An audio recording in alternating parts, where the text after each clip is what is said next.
राधा स्वामी जी, आज की जो साखी है एक भाई की है जिसने बाबा जी से भजन सिमरन की दात ली हुई थी। भजन सिमरन ले तो लिया, लेकिन काम काज ही इतना था कि कभी जपते ही नहीं थे। उनकी जो माता थी हमेशा अपने बेटे को एक ही बात कहती थी कि बेटा, भजन सिमरन तो तुमने बहुत चाव से लिया, लेकिन जपने का टाइम तुम्हारे पास एक सेकंड के लिए भी नहीं है। तो बेटा आगे से यही कह देता था कि माता, तुम्हें तो पता ही है कि मेरी ड्यूटी कितनी लंबी है, कितना मैं काम करता हूँ, रात को मैं कितनी लेट आता हूँ और सुबह मुझे फिर जल्दी जाना पड़ता है। मेरा काम काज ही ऐसा है जिसकी वजह से भजन सिमरन पर बैठने का बिल्कुल भी टाइम नहीं मिलता। भजन सिमरन भी वही कर सकता है जिसकी जिंदगी में कोई काम काज नहीं है। तो माता एक ही बात कहती थी अपने बेटे से कि बेटा, फिर तो इतनी इतनी दुनिया पड़ी हुई है, सभी काम काज करते हैं, अगर सभी की सोच तुम्हारे जैसी हो गई तो फिर तो हमें भजन सिमरन लेने की भी कोई ज़रूरत नहीं है। फिर क्या करना है हमें भजन सिमरन लेकर। लेकिन बेटा अपनी माता की बात को बिल्कुल अनदेखा कर दिया करता था। अब सुबह ही अपने काम पर चले जाना, शाम को आना, ऐसे ही जो समय था अपनी रफ्तार से जा रहा था। ना बच्चों में बैठना, ना कोई बातचीत करनी, कोई भी मतलब नहीं, सिर्फ काम ही काम, काम ही काम।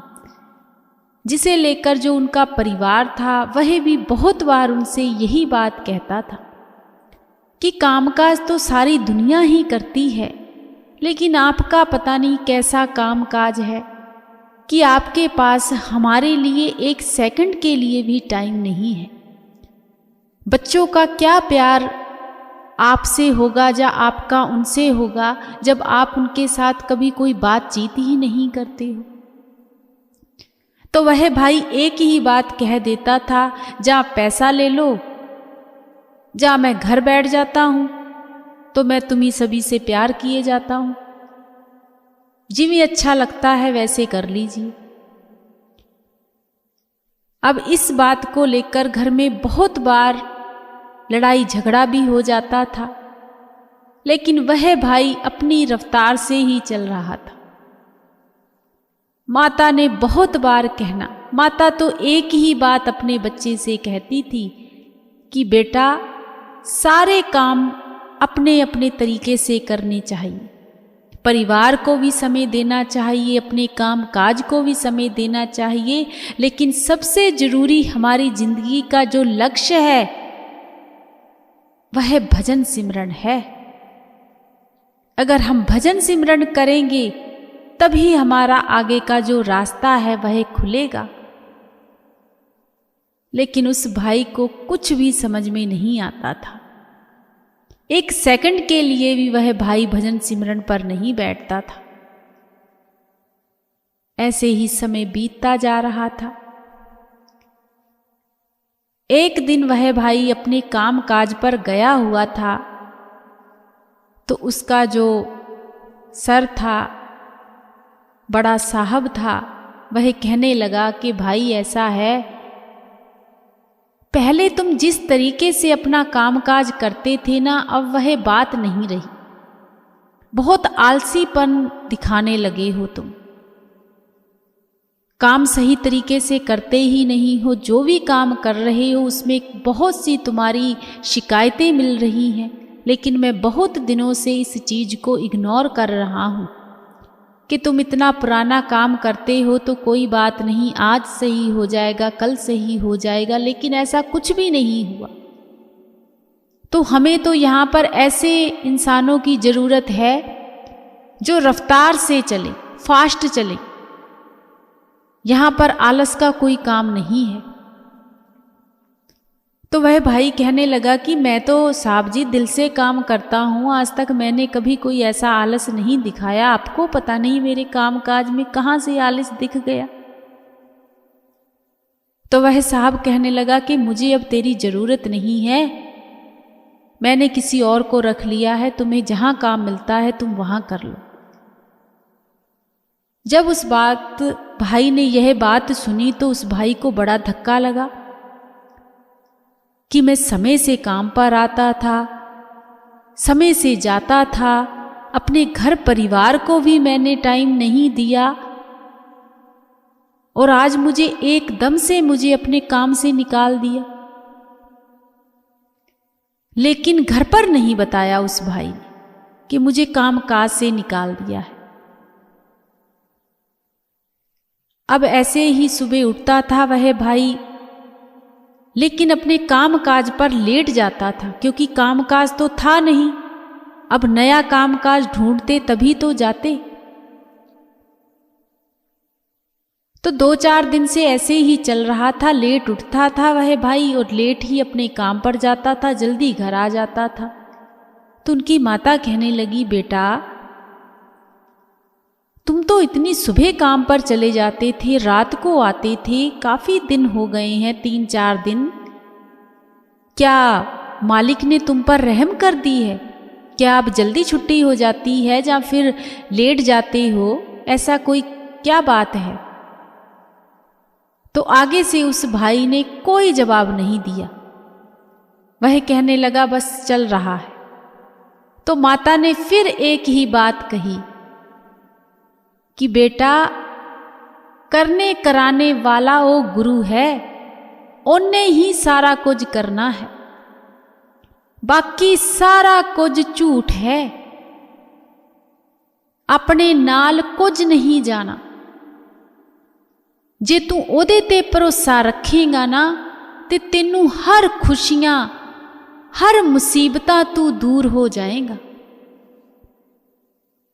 यह बात सुनकर वो भाई अपने काम को ढूंढने के लिए चला गया। 10 से 12 दिन हो गए लेकिन कोई काम काज नहीं मिल रहा था। एक दिन वैसे ही उठा, फिर से तैयार हुआ, मन बहुत ज्यादा उदास। परिवार वाले भी पूछते थे कि ऐसी कौन सी बात है। उस दिन उस भाई ने अपनी माता से कहा कि माता ऐसा है, मेरा जो काम है वह वहां से छूट गया है। अब मैं रोज काम पर जा रहा हूं लेकिन मुझे कहीं काम काज नहीं मिल रहा, मैं बहुत परेशान हूं।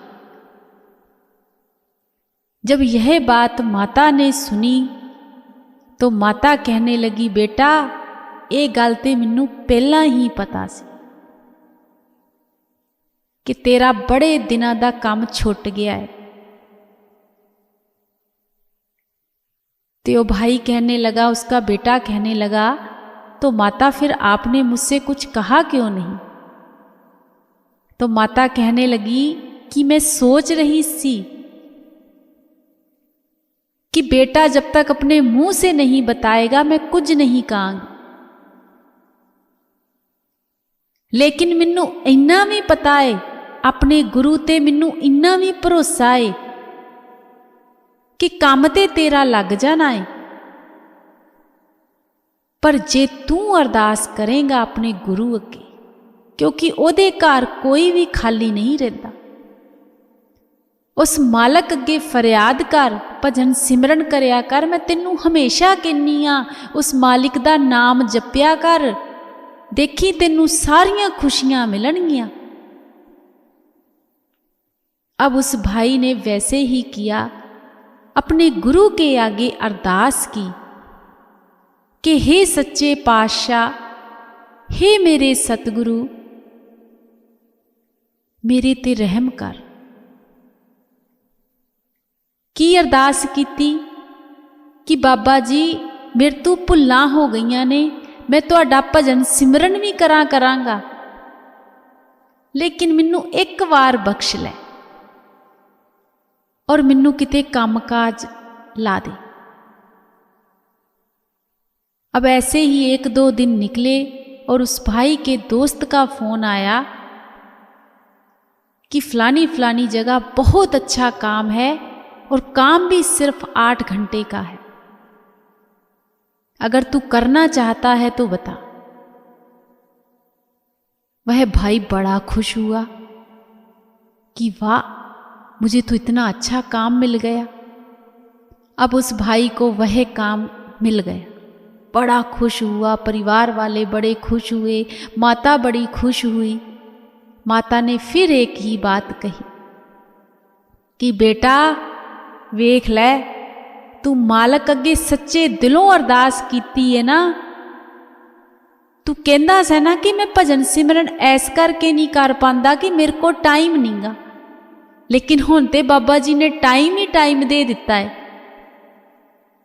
हुण ते सिर्फ तेरी ड्यूटी 8 घंटे दी है, हुण ते तू सौ भी सकदा है, अपने परिवार च बह खलो भी सकदा है, उस मालिक दा भजन सिमरन भी कर सकदा है। सारियां खुशियां तेनू मालिक ने बख्श दित्तियां ने, ते हुण तू ये गल ना आखी कि मेरे को टाइम नहींगा। बेटा कहने लग्या ठीक है माता।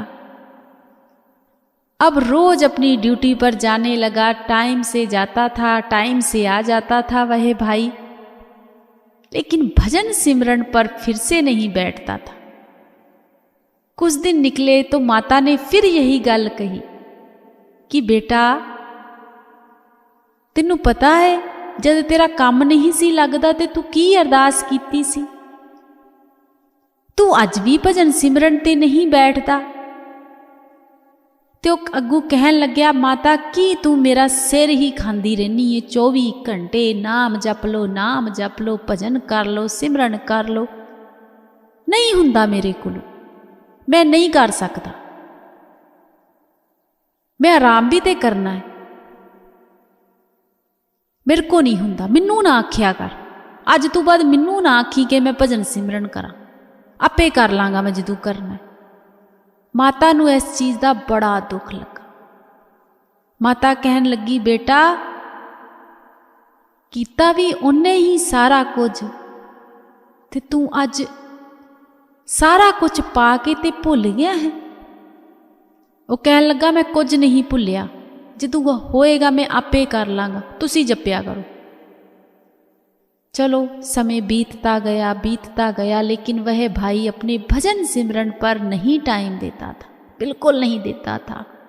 काम काज भी बहुत अच्छा, सारा कुछ अच्छा, लेकिन भजन सिमरन पर टाइम नहीं देना। काफी समय गुजर चुका था। एक दिन माता की बहुत ज्यादा तबीयत खराब हो गई। जब तबीयत खराब हो गई, परिवार वालों ने फ़ोन किया। वह भाई ऑफिस में था, अपना काम काज कर रहा था कि ऐसे ऐसे माता की तबीयत बहुत खराब हो गई है। तो वह भाई कहने लगा कि ठीक है मैं आता हूँ, डॉक्टर के पास ले चलते हैं। डॉक्टर के पास लेकर गए, चेकअप वगैरह हुए, सब कुछ हुआ। डॉक्टरों ने कहा ऐसी तो कोई बात ही नहीं है, माता जी बिल्कुल ठीक हैं, बस बीपी घटता बढ़ता है, थोड़ा लो हो गया, ऐसी कोई परेशानी नहीं है माता जी को, माता बिल्कुल फिट है। चलो दवाई वगैरह लेकर आए। उस दिन सारा परिवार शाम को इकट्ठे बैठे हुए थे, ते माता ने फिर एक गल कही अपने बेटे से कि बेटा अज ते मैनू बड़े ही दिन हो गए ने, मैं तेनू एक दिन भी नहीं आख्या कि तू भजन सिमरन ते ब्याह कर जा करया कर, लेकिन अज तेनू मैं फिर कहनी आ, ओ मालिक ही सारा कुछ करदा है। जिहड़ा भजन सिमरन करदा है उन्होंने किसी चीज़ की कमी भी नहीं आन देंदा, ते जिहड़ा भजन सिमरन करदा है उन्होंने पहला ही सारियां गल्लां भी दस जांदा है, सुनेहा भी दे जांदा है, ते अपनियां खुशियां भी बख्श जांदा है। ये गल तू मेरी हमेशा याद रखी कि जे तू भजन सिमरन ते टाइम देगा ना तो तेरा कभी खाली नहीं जाएगा, वो कभी भी तुम्हारा खाली नहीं जाएगा। उस भजन सिमरन के बदले तुम्हें मालिक कितनी ही इतनी खुशियां बख्शेगा कि संभाले नहीं संभलेंगी।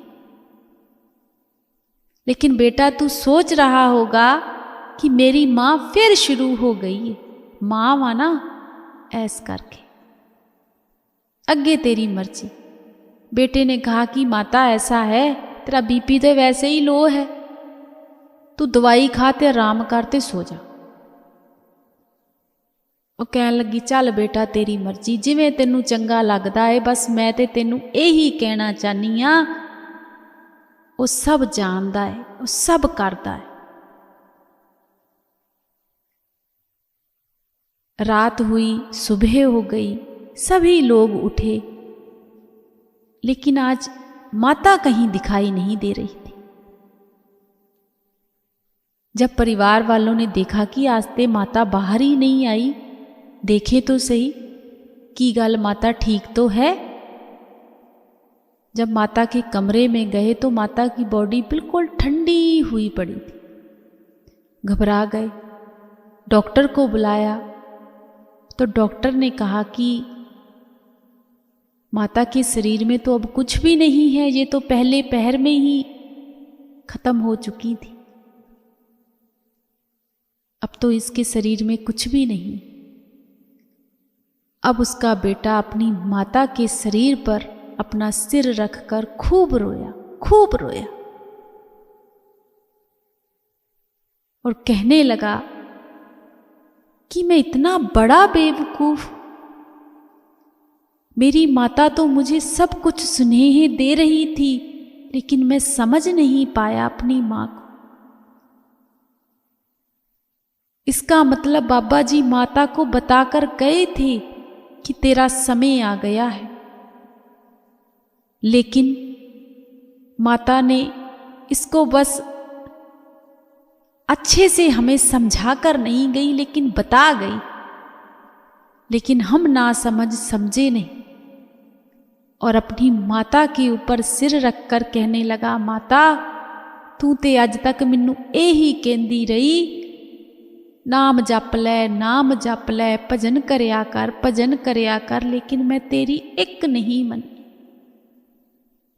लेकिन अज तो बाद मनागा, मैनू माफ कर दे,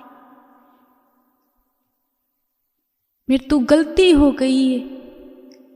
सच में हमारा गुरु बड़ा बेअंत है, वो सच में सब कुछ जानता है, करने कराने वाला तो वही है, लेकिन हम ना समझने को तैयार ही नहीं है। तब आंखों से आंसू आए।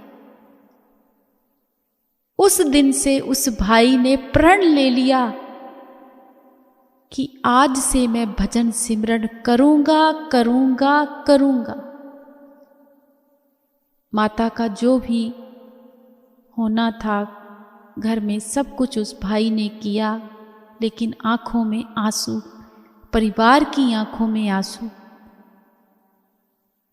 उसके बाद वह भाई अपने भजन सिमरन पर पूरा टाइम देने लगा। लेकिन उस भाई ने एक बात जरूर कही कि जब हमारे परिवार वाले हमें समझाने की कोशिश करते हैं ना, तब हम सोचते हैं ये तो पागल है। वो पंजाबी में एक कहावत है कि पंजे पत्थर पै जांदे ने, तू की मैनू पंजे पत्थरां वांगू पै गया है, मेरा सिर पाड़ना ही, आपे कर लांगा मैं जदों करना है। दिमाग चट्टी जांदे ने, खाई जांदे ने। और यह सच बात है,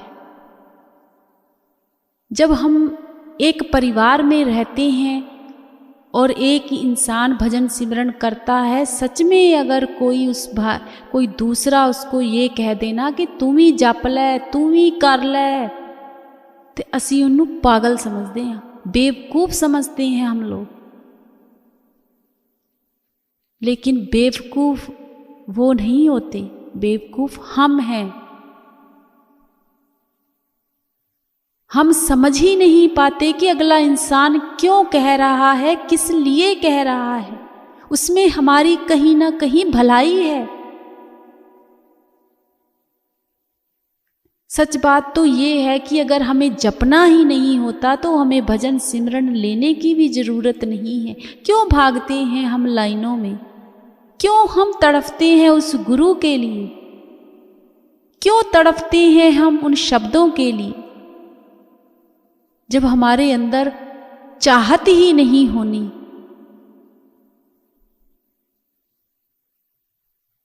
हम बहुत गलत हैं। तभी बाबा जी, पता है, पहले अच्छी खासी उम्र हो जाती थी ना, तभी भजन सिमरन दिया करते थे कि इंसान को समझ हो जाए। जैसे कि शादी भी अगर अच्छी उम्र में हो ना, तगड़ी उम्र में हो, 28 से 29 साल तक की उम्र में अगर शादी हो ना, तो इंसान को सभी समझ हो जाती है। लेकिन वही शादी अगर 19-20 साल में हो जाए तो आगे जाकर बहुत तकलीफें होती हैं, नहीं समझ आता कुछ भी। वही हाल भजन सिमरन का है। आज हम सोचते हैं कि हमें 19, 20, 21 साल में भजन सिमरन मिल जाए, बड़ी तड़फ दिखाते हैं, बड़ा प्यार दिखाते हैं उस गुरु के लिए कि हमारे जितना तो प्यार कोई कर ही नहीं सकता। बाबा जी बस भजन सिमरन दे दो, नामदान दे दो एक बार।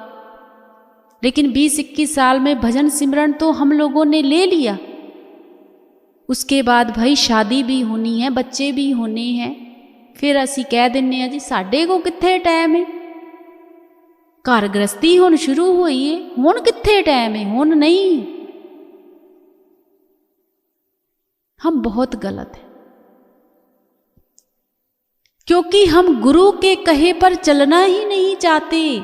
हम तो चल रहे हैं अपनी ही मर्जी से, जैसे कि दुनिया ही हमने बनाई हो। ये सांसें भी हमारी मर्जी से चल रही हैं, ये दुनिया भी हमारी मर्जी से चल रही है, करने कराने वाले ही हम हैं। ये एक इंसान की सोच नहीं है, हर एक इंसान की सोच बन चुकी है कि जो कुछ हो रहा है हमारी वजह से हो रहा है। पर हम गलत हैं, बहुत गलत हैं।